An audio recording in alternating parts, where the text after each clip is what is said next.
Je sais que les mots, les phrases qui sont dans ce texte-là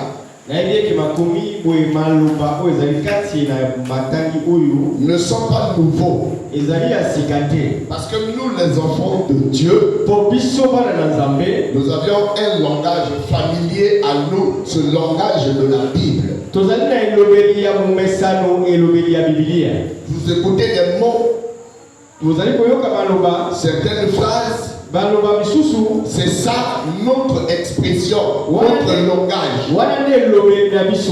Et c'est ce que aussi nous répétons chaque fois, soit dans nos prières, dans nos exhortations. Aussi, cette parole de l'écriture, tu as eu déjà à lire ce passage. Même autant de fois, il t'est arrivé même à prêcher pour ça, toi serviteur. L'un des versets de ce chapitre,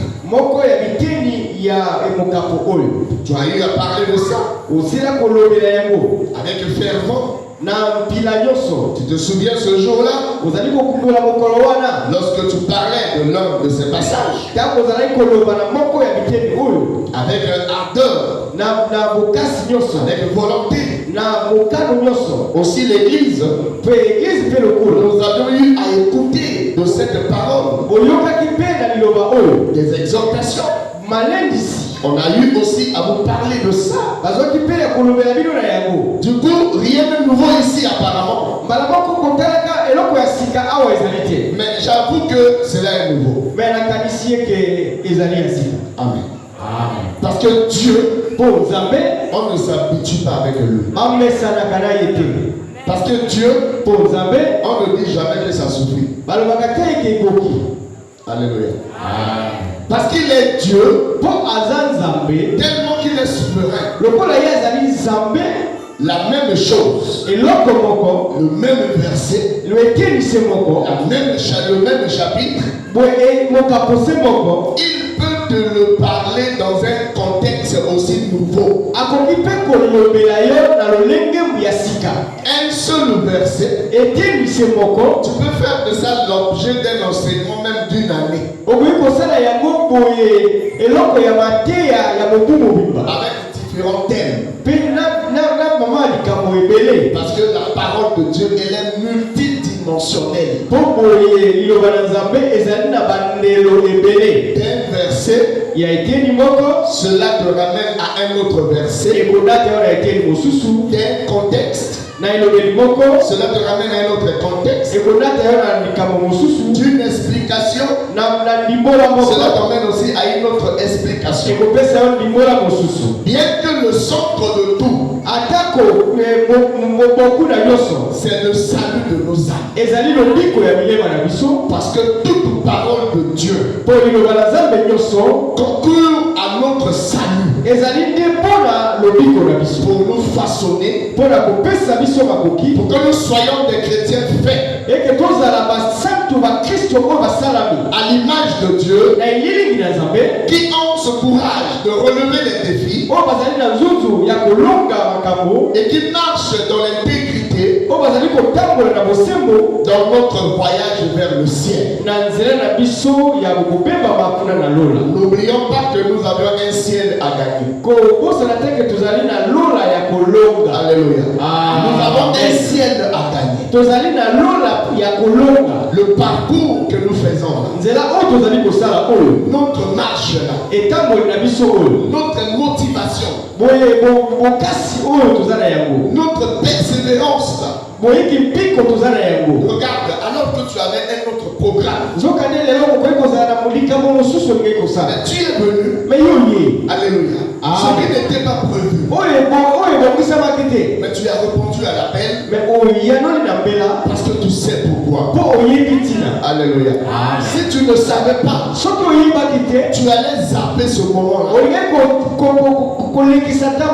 Mais je te dis, Toutes choses concourent au bien de ceux qui aiment Dieu. Et quand tu aimes Dieu, toutes choses concourent pour toi. Lorsque Dieu rassemble, premièrement, c'est qu'il a quelque chose à dire. Deuxièmement, il a quelque chose à faire.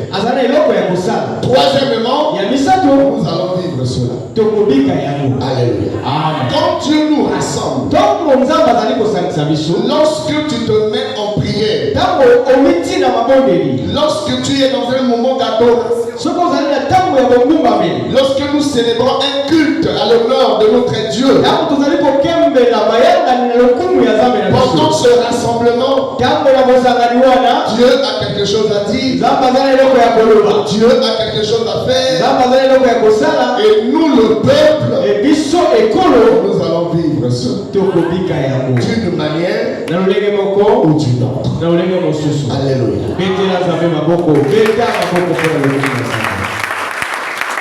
L'apôtre Paul, puisqu'il s'agit de lui dans cette épître-là,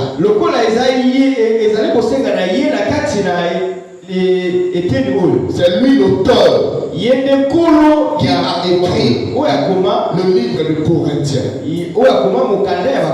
Et le deuxième livre de Corinthiens, c'est Paul qui a écrit ce livre. Mais il a écrit alors qu'il n'était pas à Corinthe. C'est alors qu'il préparait, c'était après son deuxième voyage. Parce que Paul avait pour mission d'évangéliser les païens. Autrement dit, les nations qui ne connaissaient pas Dieu, mais qui vivaient sous les pratiques de la coutume, qui ne pouvaient croire un jour à la lumière du Seigneur, qui n'obéissaient que à la loi, ne croyaient pas au sacrifice de Christ, qu'on pouvait obtenir le pardon sans pourtant immoler un agneau et verser le sang. Et cela n'a servi que pour un temps. Mais les païens, ils avaient leur pratique. L'apôtre Paul reçoit la mission. Dieu l'apparaît, lui confie une responsabilité, une mission lourde, que toutes ces nations païennes croient en Dieu. Alléluia. Amen. Paul est allé vers eux, non pas de sa propre volonté. Il partit comme un apôtre, l'apôtre du Seigneur. Vous lirez ce qu'il écrit souvent. Moi, l'apôtre Paul, je apôtre selon la révélation du Seigneur. Cela est important qu'il a souligné cela. Ça montrait déjà par là à la différence qu'il y a certains apôtres qui le sont, non pas par la volonté du Seigneur.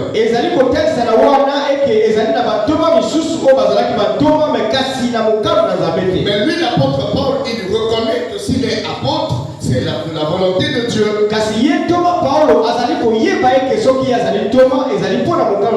S'il le disait, ça répond aussi à l'une des prédications que l'apôtre nous a instruit.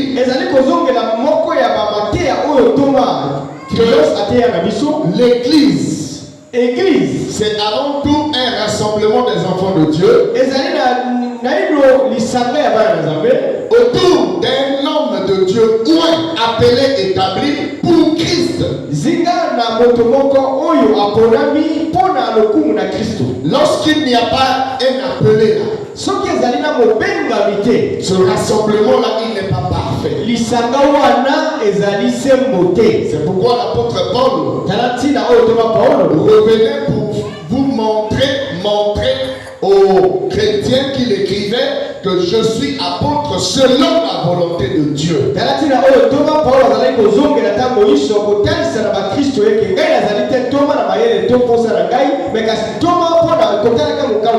Amen. Amen. Il est écrit donc aux Corinthiens. Il a d'abord évangélisé par sa présence physique. Il est allé lui-même vers les nations. Lors de sa première visite, mon premier voyage, il a évangélisé. Le deuxième voyage, il a évangélisé. C'est là où il a évangélisé Corinthe. Le troisième voyage, il a évangélisé. Et pendant le quatrième voyage, il est allé jusqu'à Rome, jusqu'à aller trouver la mort, à être prisonnier. Amen. Amen. Après le passage, il revenait toujours soit à Éphèse, soit à Antioche. Et c'est pendant qu'il revenait qu'il n'a pas cessé de jouer son rôle de l'évangéliste. Il a continué à évangéliser, cette fois-ci au travers des lettres qu'on appelle les épîtres de Paul. Pourquoi? Pour marquer toujours sa présence. Même s'il est loin d'eux, au travers de ces lettres-là, quand on ressent de sa présence et que le travail ne devrait pas s'arrêter, il trouvait toujours quelque chose à dire pour ces nations-là. Parce que pour Paul, sa préoccupation, c'était de voir ces nations-là rester dans le Seigneur et croire en Jésus. Il ne pouvait donner de l'espace vide. Voilà la détermination de notre Dieu dans sa qualité d'apôtre. Lorsqu'il a une mission, on reconnaît celui qui a la mission par sa détermination, par sa volonté, par son engagement, par son insistance. Il n'est jamais tranquille, mais il est toujours, ça préoccupe. Le bonheur de ce peuple-là lui préoccupe. Le bienfait de ce peuple-là lui préoccupe. Voilà les qualités de celui qui incarne le rôle de leader. Par tous les moyens, il veut toujours atteindre ce peuple-là. Si ce n'est au travers de les lettres, même par la présence physique, l'apôtre Paul était toujours là. Parce qu'il savait aussi que le peuple là où il est envoyé évangéliser, c'était un peuple qui était assis au milieu des loups. Loup, pourquoi? Parce que là, Paul a croisé les faux apôtres. Il a croisé les faux enseignants qui ont apporté aussi un évangile étranger, qui n'était pas celui que Paul avait reçu sur la route de Damas. Par crainte, par peur que ce peuple-là soit séduit à croire à un autre évangile, Paul a multiplié sa présence aussi au travers des lettres. Voilà la raison de ces lettres-là qu'il écrit. écrivaient. Question que ce peuple-là soit toujours prêt dans le vrai enseignement qu'ils ont reçu. Est-ce que vous comprenez? Amen. Constatons cela de nos jours. Là où la bonne sémence a été sémée, lorsqu'il y a une absence prolongée,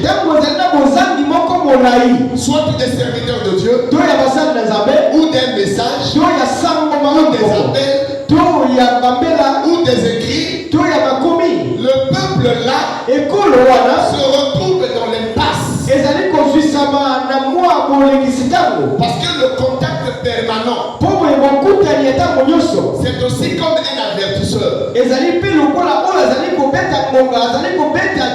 Chaque fois que tu es en contact avec quelqu'un, tu éviterais aussi de faire certaines choses qui ne sont pas bonnes. C'est pourquoi il y a un rapprochement. L'église est proche des âmes. Et c'est ce qui fait qu'aujourd'hui, Henri Comblé est dans l'élargissement du champ d'action et elle est dans la continuité. Vous voyez qu'il y a des églises par-ci par-là, c'est tout à fait normal. C'est pour ne pas qu'il y ait de l'absence ou alors de l'écart. Et il y a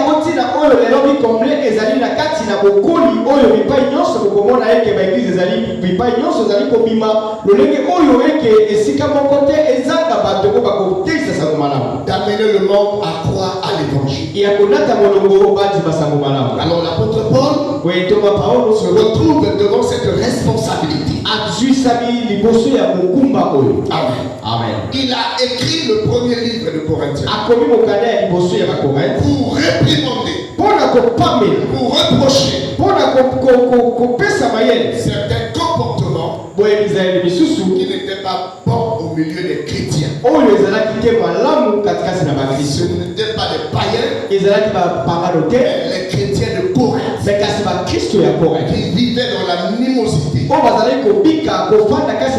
vivaient dans les puretés, qui vivaient dans la fornication,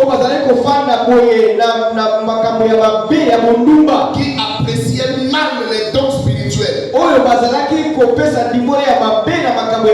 qui pratiquaient mal la spiritualité. Il a eu à reprocher ces actes-là. Il a amené les gens dans le droit chemin. Cela n'a pas été facile pour Paul. Celui qui apporte la chicotte, il est l'ennemi de tout le monde. Lorsqu'il veut apporter le vrai là où il y a le faux, il est souvent l'ennemi de tout le monde. Et souvent ces gens-là ne sont pas aimés. Après donc ce passage-là, les gens se sont dit, ils ont pris des positions. Quels sont ces gens-là? Les ennemis de l'évangile de Paul, qu'il a nommé des faux apôtres. Ils se sont introduits au milieu de l'église avec des enseignements pernicieux pour dénigrer l'apôtre Paul, présenté comme un faux apôtre, qu'il est méchant, qu'il n'aime pas le peuple, que d'ailleurs il ne connaît rien, il n'a même pas reçu la vraie parole. Dieu ne le parle pas, il est méchant. L'apôtre Paul n'est pas un vrai serviteur. On l'a dénigré de toutes les manières. Alléluia. Parce que il avait fait un travail qui a ramené de l'ordre dans l'église et le nom de Jésus était glorifié. Il est devenu l'ennemi de tout le monde.